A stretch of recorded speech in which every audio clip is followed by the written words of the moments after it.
എല്ലാവർക്കും നമസ്കാരം.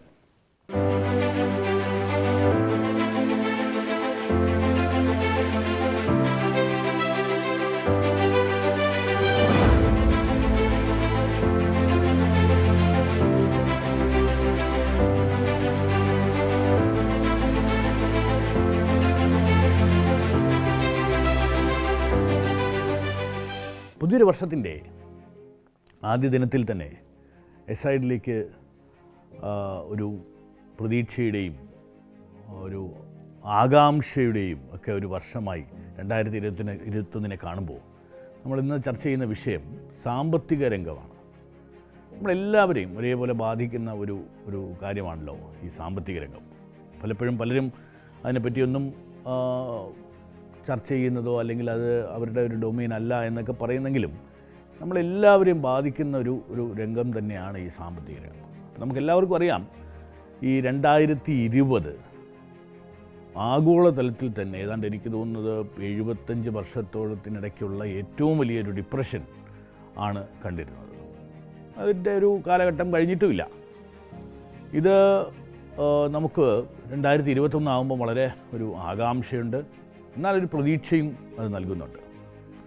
മേജർ അതിൻ്റെ ഒരു റീസൺ പറയുന്നത്, നമ്മൾ ഒരു വാക്സിൻ പ്രതിരോധ കുത്തിവയ്പ്പ് നടക്കുമ്പോൾ ഈ ഒരു കൊറോണ വൈറസ് പാൻഡമിക് നമുക്ക് ചെറുത്തു നിൽക്കാനൊപ്പം അതുപോലെ തന്നെ നമുക്ക് ഈ കുറേ കാലം ഒരു ലോക്ക്ഡൗണും മറ്റുമൊക്കെ ഉണ്ടായിരുന്ന ഒരു കാലഘട്ടത്തിലെ പ്രൊഡക്ഷനും പ്രൊഡക്ടിവിറ്റിയൊക്കെ കൂട്ടി ഒരു സാമ്പത്തിക രംഗത്തിനൊരു ഉത്തേജനം ഉണ്ടാകും, ഒരു റീബൗണ്ട് ഉണ്ടാകും എന്നൊക്കെയുള്ളൊരു പ്രതീക്ഷയാണ്. പക്ഷേ എല്ലാവരും പലപ്പോഴും അത് വളരെ ഒരു കോഷ്യസ് ആയിട്ടുള്ളൊരു അപ്രോച്ചാണ് എല്ലാ എക്കോണമിസ്റ്റുകളും പറയുന്നത്. വളരെ കോഷ്യസ് ആയിരിക്കണം, എന്നാൽ പക്ഷേ ഒരു ഹോപ്പുണ്ട്. അതായത് 2021 ഏതാണ്ട് പകുതി വരെയോളം നമ്മൾ ഈ പാൻഡമിക്കിൻ്റെ ഒരു ഇമ്പാക്റ്റ് ഉണ്ടാകും എന്ന് തന്നെയാണ് കണക്കൂട്ടുന്നത്.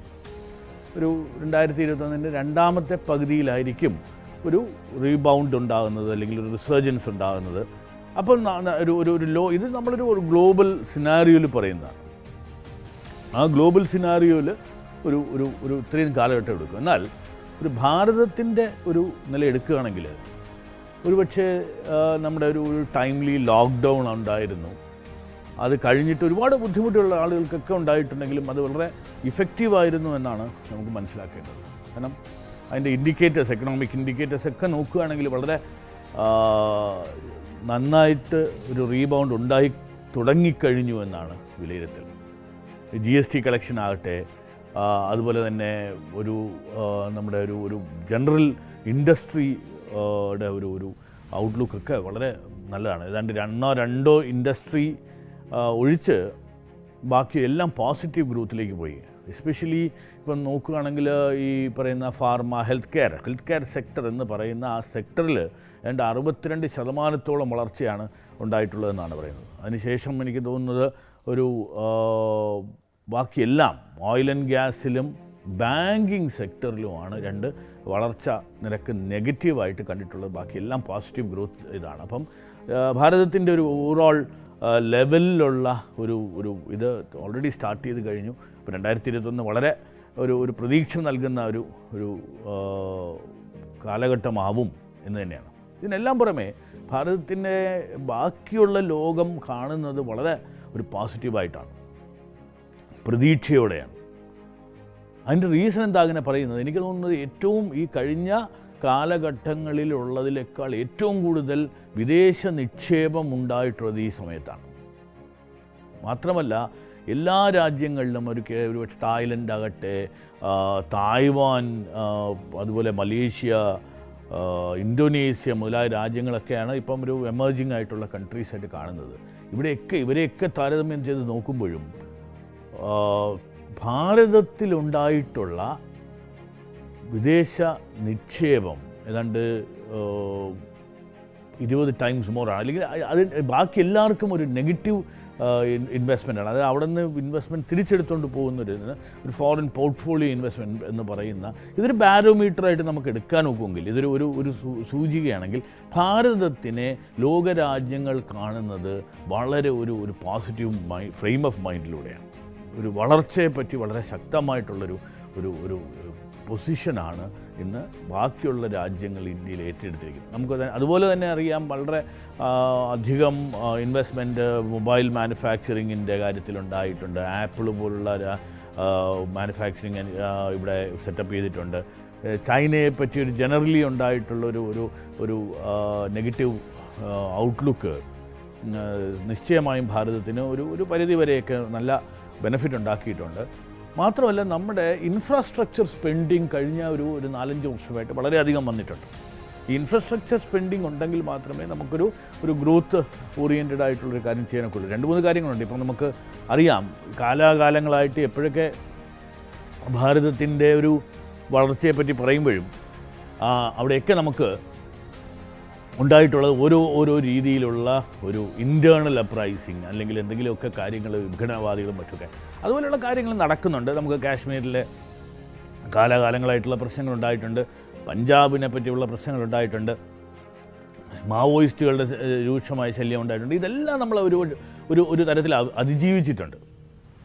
ഇപ്പോഴും നമുക്ക് കാണാം, ഈ വിധ്വംസക ശക്തികളെല്ലാം നമുക്ക് എഗൻസ്റ്റായിട്ടാണെങ്കിൽ പോലും ഭാരതത്തിൻ്റെ ഒരു വളർച്ച വളരെയധികം ഈ പറയുന്ന ഏറ്റവും വലിയ ഒരു വീഴ്ച ഉണ്ടായിട്ട്, ഈ പാൻഡമിക് ഉണ്ടായിട്ടുള്ള വീഴ്ച ഉണ്ടായിട്ട് പോലും അടുത്ത തലത്തിലേക്കുള്ള വളർച്ചയ്ക്ക് വേണ്ടി ഒരു കുതിപ്പിലേക്ക് നോക്കുന്ന ഒരു സമയമാണ്, ഒരു കാലഘട്ടമാണ്. 2021 ഭാരതത്തെ സംബന്ധിച്ചിടത്തോളം വളരെ പ്രതീക്ഷയോടുകൂടി മറ്റുമൊക്കെ ആളുകൾ കാണുന്ന ഒരു കാലഘട്ടമാണ്.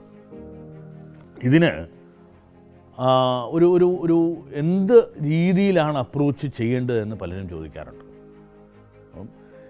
ഒരു 4-5 തരം ബിസിനസ്സുകൾ വളരെ ശ്രദ്ധിക്കുകയും, അല്ലെങ്കിൽ നമ്മളിപ്പം സാധാരണ ബിസിനസ്, ഇപ്പം നമ്മൾ വളരെ വലിയ മൈനിങ്ങിനെ പറ്റിയോ അല്ലെങ്കിൽ മറ്റൊന്നും ചർച്ച ചെയ്തിട്ടോ വലിയ കാര്യമില്ല, അല്ലെങ്കിൽ അത് നമ്മുടെ ഒരു നിലയിലുള്ള കാര്യങ്ങളല്ല. നമ്മളൊരു സാധാരണ ഒരു ബിസിനസ് എന്നൊക്കെയുള്ള നിലയിൽ വളരെ ശ്രദ്ധിക്കേണ്ട ഒരു കാലഘട്ടം ഇപ്പോഴുണ്ട് എന്ന് തന്നെ പറയണം. എസ്പെഷ്യലി കേരളത്തിൽ നമുക്ക് എല്ലാവർക്കും അറിയാം, നമുക്കൊരു രീതിയിലുള്ള ഒരു സാമ്പത്തിക അച്ചടക്കവുമില്ല എന്ന് തന്നെ നമുക്ക് പറയേണ്ടി വരും.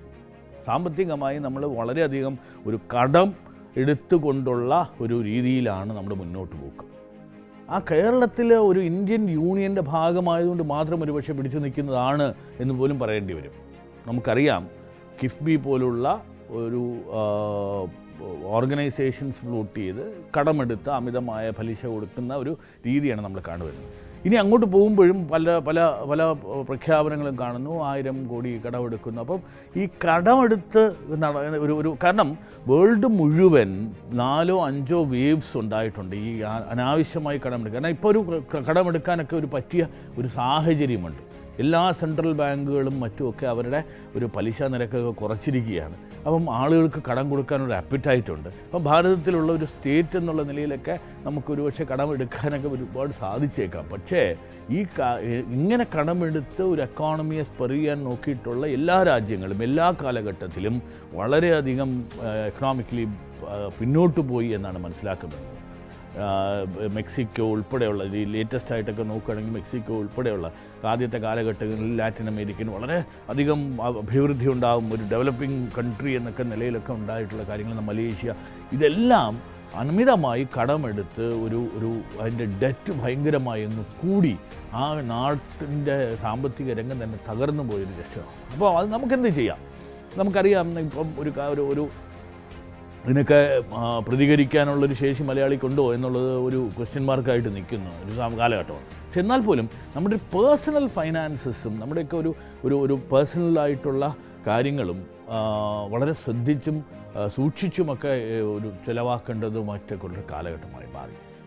അപ്പോൾ ഇതിനകത്ത് ഇന്ന് നമുക്കറിയാം, ഒരു വാക്സിൻ വരുന്നു എന്നുള്ള ഒരു രീതിയിൽ നമ്മൾ മുന്നോട്ട് പോകുന്നൊരു കാലഘട്ടത്തിൽ വളരെ ശ്രദ്ധിച്ച് ചെയ്യേണ്ട ചില ഏരിയാസ് ഓഫ് ഓപ്പറേഷൻസ് ഉണ്ട്. സാധാരണക്കാരനെന്നുള്ള, അല്ലെങ്കിൽ സാധാരണ ചെറുകിട ബിസിനസ്സുകാരെന്നുള്ള MSME സെക്ടറിലുള്ള നമ്മൾ ഒന്നാമത്തെ ഒരു കാര്യം എന്ന് പറയുന്നത്, വളരെ ശ്രദ്ധിച്ചായിരിക്കണം നമ്മുടെ ഫൈനാൻസസ് അല്ലെങ്കിൽ ഇൻവെസ്റ്റ്മെൻറ്റ്സ് പ്ലാൻ ചെയ്യേണ്ടത്. ഈ ഇൻവെസ്റ്റ്മെൻറ്റ് പ്ലാൻ ചെയ്യുമ്പോൾ അതിനകത്ത് നമ്മുടെ ഒരു പലിശ റെജീം വളരെ കുറയും. അതുകൊണ്ട് നല്ല ബിസിനസ്സിന് നല്ലതാണെന്ന് പറയുമെങ്കിൽ പോലും ഈ സാധാരണക്കാർക്ക് ബാങ്കിൽ ഇടുന്ന ഡിപ്പോസിറ്റിന് കിട്ടുന്ന ഇൻട്രസ്റ്റും മറ്റുമൊക്കെ വളരെ അപ്പം ഒരു ഇൻവെസ്റ്റ്മെൻറ്റിൻ്റെ ഒരു രീതി മുന്നോട്ട് പോകുന്ന, അതായത് നമ്മളൊരു ഏജിങ് പോപ്പുലേഷൻ കൂടെയാണ്. നമ്മൾ ഭാരതത്തിൽ നോക്കുകയാണെങ്കിൽ 24ഒക്കെയാണ് നമ്മുടെ ഒരു ആവറേജ് ഏജെങ്കിൽ കേരളത്തിൽ ഇത് ഏതാണ്ട് ഒരു 36, 37 ഒക്കെ. അപ്പോൾ ഒരു ഏജിങ് പോപ്പുലേഷനായിട്ട് മാറുന്ന കേരളത്തിൽ പ്രവാസികൾ ഒരുപാട് ഈ പറയുന്ന വിദേശത്തൊക്കെ പോയി ജോലി ചെയ്ത് അവർ നിക്ഷേപങ്ങൾ ഇന്ത്യയിലേക്ക് കൊണ്ടുവരുന്നു. ആ ഇന്ത്യയിലെ നിക്ഷേപങ്ങളുടെ ഒരു റിട്ടേൺ യൂസ് ചെയ്ത് ജീവിക്കുന്ന ഒരു പോപ്പുലേഷൻ എന്നുള്ള നിലയ്ക്കൊക്കെ നമ്മുടെ ഈ പറയുന്ന വെൽത്ത് മാനേജ്മെൻറ്റ് അല്ലെങ്കിൽ ഇൻവെസ്റ്റ്മെൻറ്റ് മാനേജ്മെൻറ്റ് വളരെ ശ്രദ്ധിച്ച് സൂക്ഷിച്ച് ചെയ്യേണ്ട ഒരു കാലഘട്ടമാണ് ഈ പറയുന്ന 2021. മാത്രമല്ല ഈ നമ്മുടെ ഒരു ബേസിക് സ്വഭാവങ്ങളും മറ്റുമൊക്കെ മാറിയിട്ടുണ്ട്. ഈ ലോക്ക്ഡൗൺ പീരീഡിന് ശേഷം നമുക്കറിയാം ഈ വർക്ക് ഫ്രം ഹോം എന്ന് പറയുന്നതും അതുപോലെ തന്നെ ഒരു ഡിജിറ്റൽ എക്സ്പ്ലോഷൻ നടക്കുന്ന കാലഘട്ടം. അപ്പം ഈ എഡ്യൂക്കേഷൻ നടക്കുന്ന സമയങ്ങളിൽ പുതിയതായിട്ട് ജോലിക്കൊക്കെ വരുന്ന ആളുകൾ തന്നെ ഒരു ഡിഫറെൻ്റ് ഓറിയൻറ്റേഷൻ നടത്തേണ്ട ഒരു സമയമാണിത്. ഇന്ന് നമ്മൾ ഒരു IT അല്ലെങ്കിൽ ഇൻഫർമേഷൻ ടെക്നോളജിയിൽ ഉള്ള കാര്യങ്ങളിലൊക്കെ ഒരു പ്രത്യേക സ്പെഷ്യലൈസേഷനായിട്ട് കണ്ടിരുന്ന കാലഘട്ടമുണ്ട്. അതായത് ഒരു കമ്പ്യൂട്ടർ സയൻസ് അല്ലെങ്കിൽ ഇൻഫർമേഷൻ ടെക്നോളജി എന്നൊക്കെ പറയുന്ന വിഷയങ്ങളെ ഒരു ലീഡ് വിഷയമായിട്ട് പഠിച്ചിരുന്ന കാലഘട്ടം. എന്നാൽ ഇനി മുന്നോട്ട് പോകുന്നുള്ളൊരു കാലഘട്ടത്തിൽ ഇതൊരു എനേബിളറായി മാറി. അതൊരു ഡ്രൈവറല്ല. ഒരു എനേബിളർ എന്ന് പറഞ്ഞാൽ നമ്മളൊരു ഡോക്ടർ ആകുമ്പോൾ ഡോക്ടറിനെ എനേബിൾ ചെയ്യുന്ന ഒരു സാങ്കേതിക വിദ്യയായി മാറിയിരിക്കുന്നു. അപ്പം കോർ സബ്ജക്ട്സും കോർ എൻജിനീയറിംഗ് ആയിട്ടുള്ള സബ്ജക്ട്സ്, കോർ അക്കൗണ്ടിങ്, ഫൈനാൻസ് എന്ന് പറയുന്ന സബ്ജക്ട്, ഇതിനെല്ലാം ഒരു ബാക്കപ്പ് എന്ന് പറയുന്ന ഈ പറയുന്ന ഡിജിറ്റൽ ഒരു എനേബിൾമെൻറ്റ് വരണം. അപ്പോൾ നമുക്കറിയാം ആർട്ടിഫിഷ്യൽ ഇൻ്റലിജൻസിനെ പറ്റി പറയുന്നുണ്ട്, മെഷീൻ ലേണിങ്ങിനെ പറ്റി പറയുന്നുണ്ട്, ക്ലൗഡ് കമ്പ്യൂട്ടിങ്ങിനെ പറ്റി പറയുന്നുണ്ട്. അപ്പോൾ ഇങ്ങനെയുള്ള കാര്യങ്ങളിലുള്ള ജ്ഞാനം ഒന്ന് എക്സിസ്റ്റിംഗ് ആളുകൾ അപ്ഡേറ്റ് ചെയ്യപ്പെടേണ്ട ഒരു ആവശ്യമുണ്ട്. 2 പുതുതായിട്ട് പഠിക്കുന്നവർ കോർ സബ്ജക്ട്സ് എന്ന് പറയുന്നതിനെപ്പറ്റി കൂടുതൽ ഒരു ശ്രദ്ധ കൊടുക്കുന്നതാണ്. അല്ലാതെ ഇത് മറ്റൊരു സപ്പോർട്ട് സ്റ്റാഫിൻ്റെ ഒരു രീതിയിലോട്ട് മാറിക്കഴിഞ്ഞിരിക്കുന്നു എന്നാണ് ഒരു നിഗമനം. അതുപോലെ തന്നെ ഈ ഒരു നമ്മൾ എല്ലാവർക്കും മനസ്സിലായി ഇപ്പം വലിയ തോതിൽ നമ്മൾ ചർച്ച എല്ലാ എന്ത് പറയുമ്പോഴും ചർച്ച ചെയ്യുന്നതാണ് നോട്ട് നിരോധനം. ഈ നോട്ട് നിരോധനം ഉണ്ടാക്കിയെടുത്തിട്ടുള്ള ബെനഫിറ്റ്സ് എന്ന് പറയുന്നത് ഇന്നാണ് നമ്മൾ മനസ്സിലാക്കിയത്. അതായത് പാകിസ്ഥാനിയിൽ നിന്ന് നോട്ടടിച്ച് ഇവിടെ കൊണ്ടുവന്ന് അഭൂതപൂർവമായ റിയൽ എസ്റ്റേറ്റ് വിലയും മറ്റുമൊക്കെ കൊടുത്തുകൊണ്ടിരുന്ന സ്ഥലത്ത് നമ്മളൊരു നോർമലൈസേഷൻ അല്ലെങ്കിൽ ഒരു മോഡറേഷൻ വന്നിട്ടുണ്ട് ഇന്ന് റിയൽ എസ്റ്റേറ്റിൽ. ഇന്ത്യ മൊത്തം നോക്കുകയാണെങ്കിലും ഏതാണ്ട് ഒരു വിലകളിലെ കുറിച്ച് ഒരു സോഫ്റ്റ്നെസ് ഉണ്ടായിട്ടുണ്ട്.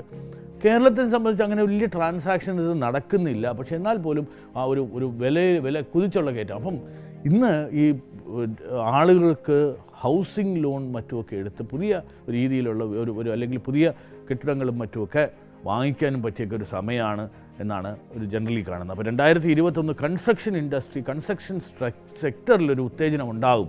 കാരണം നമ്മുടെ സെൻട്രൽ ഗവൺമെൻറ്റിൻ്റെ ഒരുപാട് പോളിസീസ് ഈ പറയുന്ന ഹൗസിംഗ് സെക്ടറിനെ വലിയ രീതിയിൽ ഹെൽപ്പ് ചെയ്യുന്ന ഒരു ഇതാണ്. അപ്പം നാച്ചുറലി ഇതൊരു കൺസ്ട്രക്ഷൻ സെക്ടറിൽ ഉണ്ടാകുന്ന ആളുകൾക്ക് ഉള്ള ആളുകൾക്ക്, കാരണം അതൊരു വലിയൊരു എംപ്ലോയ്മെൻറ്റ് ജനറേറ്റ് ചെയ്യുന്നൊരു ഇതാണ്. അപ്പം ഒരു സെക്ടറാണ്.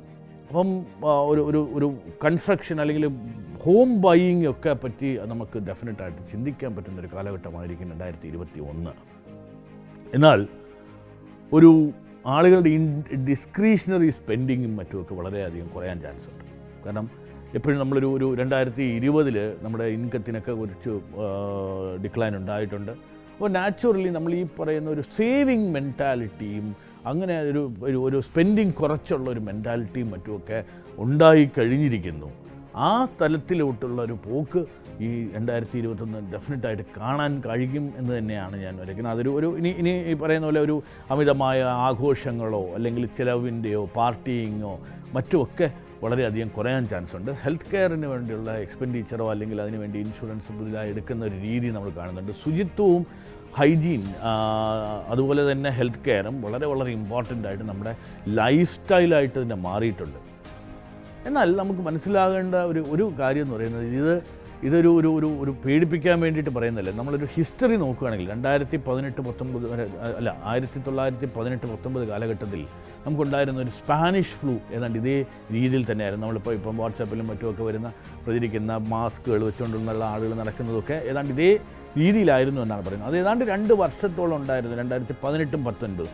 പക്ഷേ ഒരു 1919-20 അപ്പോൾ ഒരു വേൾഡ് വാർ 1 ഒക്കെ കഴിഞ്ഞ കാലഘട്ടം, ഒരു പാൻഡമിക് വന്ന കാലഘട്ടം ഒക്കെ കഴിഞ്ഞിട്ട് വാസ്തവം പറഞ്ഞാൽ ഒരു റോക്കിംഗ് 20s എന്നാണ് ആ 1920s പറ്റി പറയുന്നത്. വളരെയധികം ഇൻഡസ്ട്രിയൽ ആക്ടിവിറ്റീസ് ഉണ്ടായിരുന്നു, അതിൻ്റെ എക്കോണമി വളരെയധികം സ്പ്രെഡ് ചെയ്തു. അപ്പോൾ അതുപോലെ തന്നെ ഈ വർഷം ഈ പറയുന്ന 2021 തുടങ്ങുന്ന കാലഘട്ടം ഒരു വലിയ രീതിയിലുള്ള ചേഞ്ചസ് ഉണ്ടാകും. എസ്പെഷ്യലി നമ്മുടെ ഡെമോഗ്രാഫിക് ഡിവിഡൻഡ് കിട്ടുന്ന കാലഘട്ടമായ ഭാരതത്തിന് ഇതൊരു വലിയ ഒരു ബെനഫിറ്റ് ഉണ്ടാകുന്നൊരു കാലഘട്ടമായിരിക്കും. അതിനകത്ത് നമുക്ക് നമ്മുടെ ഇൻഫ്രാസ്ട്രക്ചർ സ്പെൻഡിങ് കൊണ്ട് ആത്മനിർഭർ ഭാരത് എന്ന് പറയുന്ന ഒരു സ്കീം കൊണ്ടുവന്ന് അതിനകത്ത് ഒരുപാട് എക്സ്പെൻഡിച്ചർ ഗവൺമെൻറ് കൊണ്ടുവന്നിട്ടുണ്ട്. ഏതാണ്ട് GDP-യുടെ 10% ഒരു എമൗണ്ട് സ്പെൻഡ് ചെയ്തിട്ടുണ്ട്.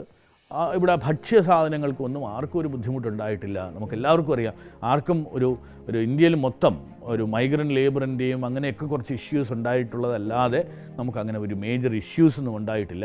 അപ്പോൾ ഈ റോക്കിംഗ് 20s എന്ന് പറയുന്ന സമയം തന്നെ ഈ സെഞ്ച്വറിയിലും 21-ാം നൂറ്റാണ്ടിലും നമുക്കൊരു റോക്കിംഗ് 20s പ്രതീക്ഷിക്കാൻ കഴിയുന്നത്.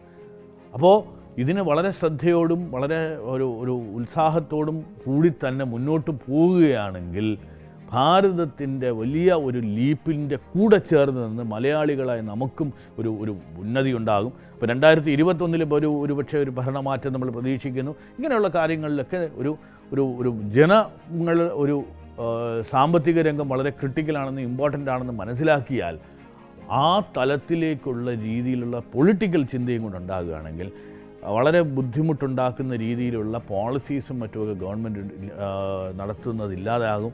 ഒരു കടമെടുത്ത് കറപ്ഷൻ നടത്തി സ്പെൻഡ് ചെയ്യുന്ന കാര്യങ്ങളൊക്കെ പറ്റി നമുക്ക് ഡെഫിനറ്റായിട്ടും ഒരു മാറ്റം ഉണ്ടാക്കാൻ ഒക്കുന്നൊരു കാലഘട്ടം കൂടെയാണ് 2021. അപ്പം എല്ലാവരും വളരെ സൂക്ഷിച്ചും ശ്രദ്ധിച്ചും എന്നാൽ വളരെയധികം പ്രതീക്ഷയോടുകൂടിയും മുന്നോട്ട് പോകാൻ ഒക്കുന്ന ഒരു സാഹചര്യം ഈ 2021 നമുക്ക് നൽകുന്നുണ്ട്. അപ്പോൾ എല്ലാവർക്കും വളരെ സന്തോഷവും സുഖകരവുമായിട്ടുള്ള ഒരു വർഷമാകട്ടെ ഈ 2021. എല്ലാവർക്കും നന്മകൾ നേർന്നുകൊണ്ട് അടുത്ത പ്രാവശ്യത്തെ സൈഡിലേക്ക് എത്തുന്നത് വരെ നന്ദി, നമസ്കാരം.